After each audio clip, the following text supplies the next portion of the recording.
টলিপাড়ায় এখন চর্চিত কাপল কাঞ্চন শ্রীময়ী। অভিনেত্রী পিঙ্কি বন্দ্যোপাধ্যায়ের সঙ্গে ডিভোর্সের পর তৃতীয়বার শ্রীময়ী চট্টরাজকে বিয়ে করেছেন কাঞ্চন মল্লিক। সম্প্রতি নিজের একটি সেলফি শেয়ার করলেন কাঞ্চনের প্রাক্তন স্ত্রী পিঙ্কি। লাল পোশাকে দেখা মিলল তার সঙ্গে, ব্যাকগ্রাউন্ডে তারই গলা।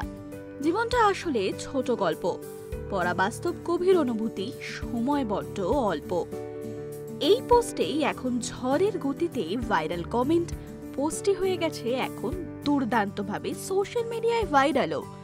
ডিভোর্সের পর এক সাক্ষাৎকারে নিজের ইতিবাচক বক্তব্য নিয়ে পিঙ্কি বলেন, তার 10 বছরের ছেলে ওশের মধ্যে তিনি শ্বশুর মশাইয়ের প্রতিচ্ছবি দেখতে পান, অর্থাৎ কাঞ্চন মল্লিকের বাবা। অন্যদিকে বাবাকে নিয়ে কথা বলায় কিছুটা অসন্তোষী প্রকাশ করেছেন কাঞ্চন। ক্ষোভের সুরেই তাকে বলতে শোনা যায়, তার বাবা যখন ছিলেন মৃত্যুশয্যায় একবারও নাকি দেখতে আসেননি পিঙ্কি, পাঠাননি ছেলে ওশকেও। এমনকি ঘাট কাজ বা শ্রাদ্ধে উপস্থিত ছিলেন না পিঙ্কি। কাঞ্চন ক্ষোভ উগরে দিয়েছেন পিঙ্কি বন্দ্যোপাধ্যায়ের ওপর। এরকম আরো অনেক ভিডিও দেখার জন্য নজর রাখুন আমাদের চ্যানেলে এবং পাশে থাকা বেল আইকনটি ক্লিক করতে একদম ভুলবেন না।